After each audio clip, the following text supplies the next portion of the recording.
semua, kami dari kelompok 10 Naga akan mempresentasikan program kami, yaitu Tawas Batang, implementasi awareness sebagai pencegahan keterlibatan siswa dalam geng delinkuensi.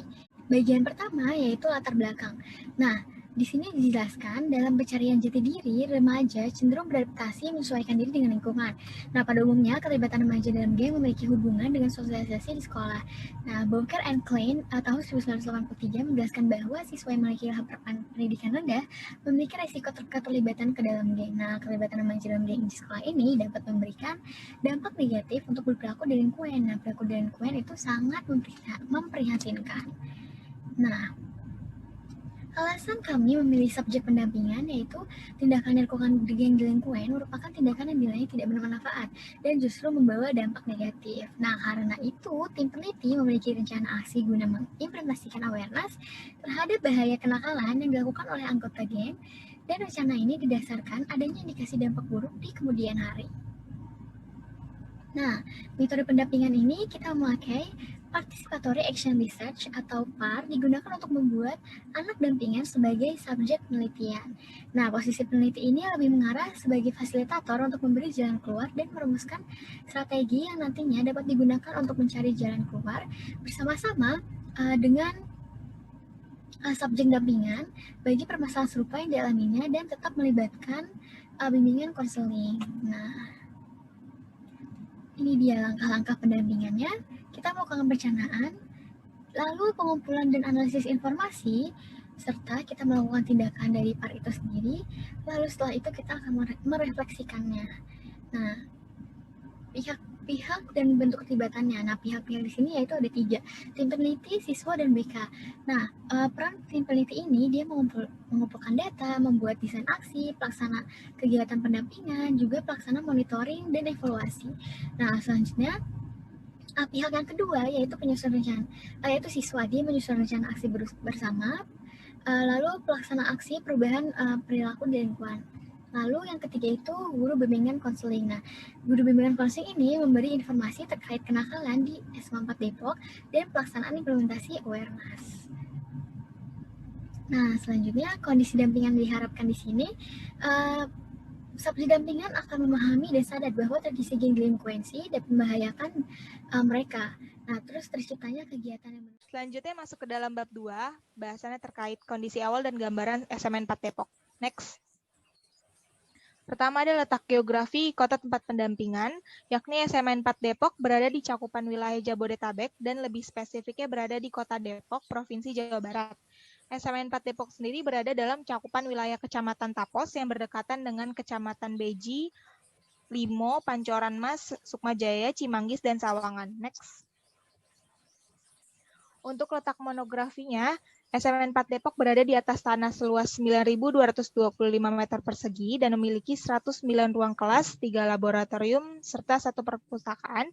Kemudian terdapat 34 rombongan belajar di SMA 4 Depok yang terbagi ke dalam 3 jenjang kelas 10, 11, dan 12, yang tiap jenjangnya dibagi berdasarkan jurusan, yakni MIA dan IIS.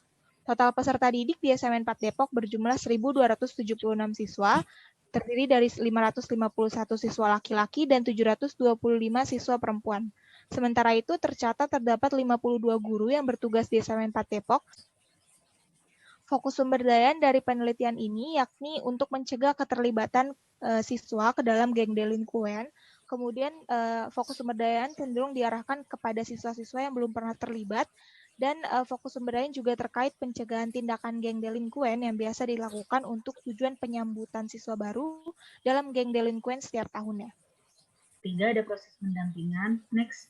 Yang pertama adalah perencanaan kegiatan pendampingan, di mana tim peneliti bersama subjek penelitian yaitu guru BK dan OSIS mengadakan FGD sebagai langkah awal mengetahui permasalahan geng delinkuensi yang sedang dan atau sudah menjadi budaya di SMA 4 Depok ini. Lalu setelah melakukan identifikasi permasalahan di SMA 4 Depok, selanjutnya tim peneliti menanyakan masukan terkait program intervensi yang sebelumnya telah disusun gambaran umumnya. Gambaran umum program intervensi yang akan tim peneliti lakukan yakni berupa sosialisasi melalui webinar dengan tujuan untuk meningkatkan awareness siswa. Tim peneliti bersama subjek dampingan pertama dapat mendiskusikan serta membuat keputusan dalam bentuk apakah rangkaian acara sebagai rencana ke depan itu akan dilakukan. Lalu di sini Rekan OSIS SMA 4 Depok memberikan masukan untuk melaksanakan webinar tersebut dengan sasarannya lebih baik kepada siswa kelas 10 dari semua kelas.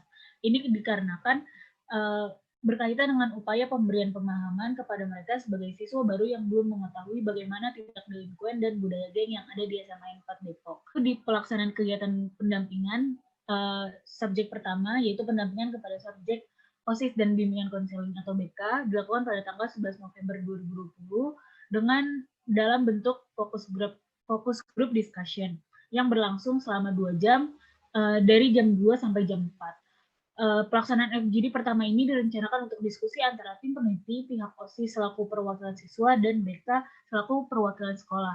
Akan tetapi pada hari pelaksanaan, pihak BK menyampaikan bahwa mereka berkendala untuk hadir dan dengan demikian meminta untuk disampaikan hasil FGD-nya via chat. Oleh karena itu, FGD pendampingan pertama ini pada akhirnya dilaksanakan antara tim peneliti yang berjumlah 4 orang dengan pihak OSIS SMA 4 Depok yang berjumlah 10 orang. Lalu di pendampingan kepada subjek kedua, yaitu siswa kelas 10 SMA 4 Depok diwakilkan oleh 2 perwakilan tiap kelas 10.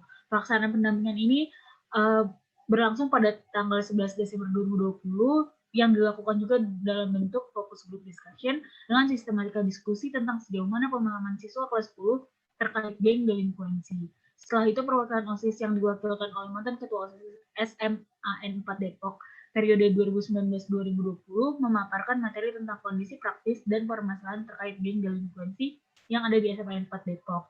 Lalu tim peneliti memaparkan menggunakan slideshow yang berkaitan dengan pemahaman teoritis tentang geng delinkuensi dan apa saja bentuk-bentuk tindaknya.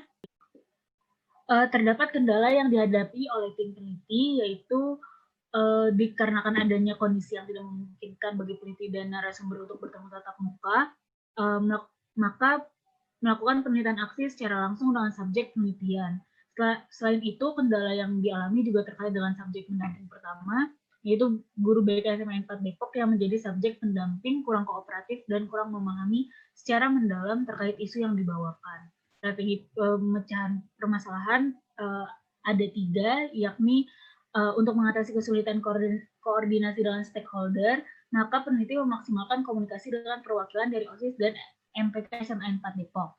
Lalu peneliti juga mengalami kesulitan selama mengumpulkan data tentang geng delinkuensi dikarenakan kurang kontribusinya stakeholder. Oleh sebab itu peneliti menggunakan langkah alternatif, yaitu menyediakan pretest dan post-test untuk menguji kemampuan siswa-siswi kelas 10 SMA 4 Depok.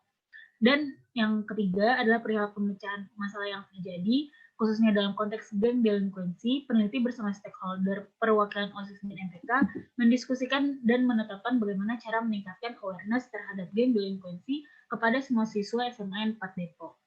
Bab 4, perubahan dan hasil pemberdayaan. Setelah melakukan FGD dampingan subjek pertama dan subjek kedua, dapat dilihat adanya peningkatan pemahaman mengenai perilaku delinkuan dan geng delinkuan. Sehingga yang tadinya siswa kelas 10 memiliki pengetahuan yang minim terkait delinkuensi, setelah melakukan FGD, pengetahuan dan pemahaman siswa kelas 10 tersebut menjadi meningkat. Tim peneliti bersama perwakilan OSIS MPK SMA 4 Depok berdiskusi perihal tindak delinkuensi yang terjadi di SMA 4 Depok yang menggunakan FGD bersifat 2 arah. Kemudian 11 Desember 2020 diketahui bahwa mayoritas siswa kelas 10 SMA 4 Depok dan perwakilan OSIS MPK telah memahami definisi jenis-jenis dan dampak yang diakibatkan dari delinkuensi serta geng delinkuensi. Kemudian mereka juga bisa mempersiapkan segala kemungkinan adanya ajakan dan ancaman untuk bergabung ke dalam geng delinkuensi. Kemudian subjek dampingan juga mampu melindungi diri dari pengaruh negatif dari geng delinkuensi karena hasil FGD tersebut. Kemudian ini adalah hasil pretest dan post-test dari penelitian aksi kami.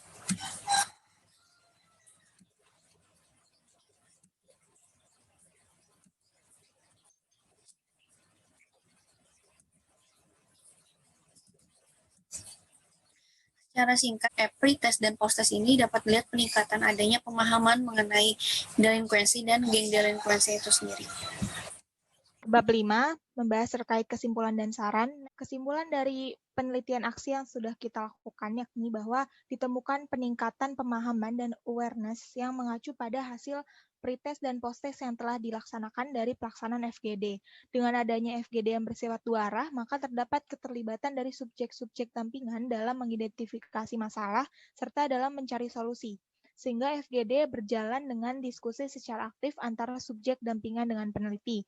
Kemudian rekomendasinya terdapat dua. Pertama, kepada pihak yang ingin meneliti topik terkait geng delinkuensi untuk disarankan dapat mendapatkan data yang lebih mendalam serta analisis yang bersifat komprehensif. Membahas geng delinkuensi dapat membantu untuk mengetahui penyebab, cara menanggapi, dan juga bisa melakukan pencegahan keterlibatan siswa ke dalam geng delinkuensi. Dan yang kedua, rekomendasi kepada sekolah, tim peneliti menyarankan agar pihak sekolah mampu memberikan perhatian yang lebih serta turut menyelenggarakan aktivitas yang mampu menarik perhatian siswa sehingga dapat meminimalisir kegiatan geng delinkuensi di sekolah. Next. Terima kasih.